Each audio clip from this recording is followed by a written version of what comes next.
Hello, and welcome to this tutorial on exporting user list details for Enterprise Vault.cloud inside the management portal. There are two prerequisites to complete today's training. The first is that you have access to a supported browser, which are Internet Explorer 11, Microsoft Edge, or Mozilla Firefox. The second prerequisite is that you have an administrative level account with either System Administrator and/or Account Manager access rights assigned to it. Now, this level of access can only be assigned by another administrator inside of your organization and cannot be accomplished in today's training. Okay, so if you have all of your prerequisites out of the way and you've signed in, this is what you'll see. This is the Enterprise Vault.cloud management portal. We're going to start by exporting a list of our users, and to do that, we'll first need to go to the Account Management node found here on the left-hand side of the screen. If I click on Account Management, this is what I'll see. It's an alphabetical list of every account that has ever been provisioned inside of my archive. This list includes those accounts that are and are not accepting email, meaning they're either active or inactive accounts.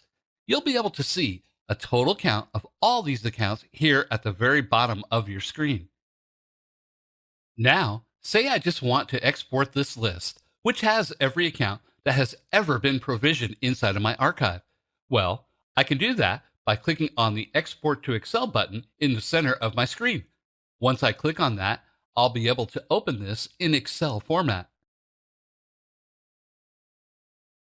So here is my entire list of every account that's ever been provisioned inside of my archive in Excel format.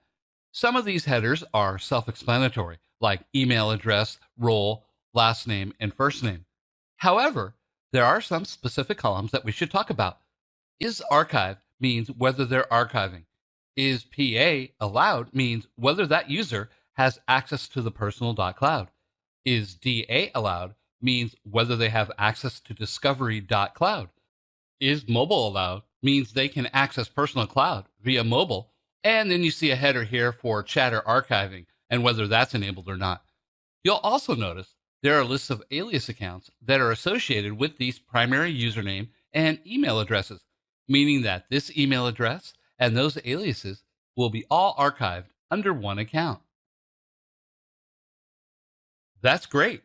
So I have a list of every account that's ever been created inside of my archive.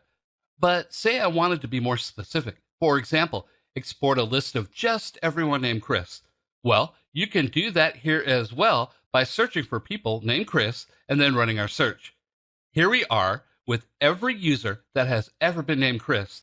We can export that list, and if we open up that list, you'll see only users with Chris in the name. This would apply to any criteria that you search on and export. Another great feature that you might use and export on is conducting exports based on distribution lists.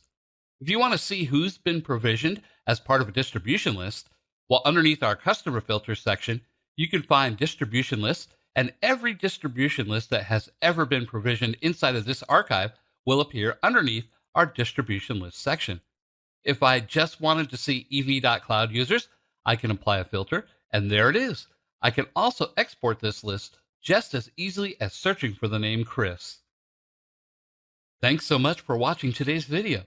Remember, if you have any questions about Enterprise Vault.cloud, you can always reach out to our 24/7/365 support line, or you can go to the Veritas support website.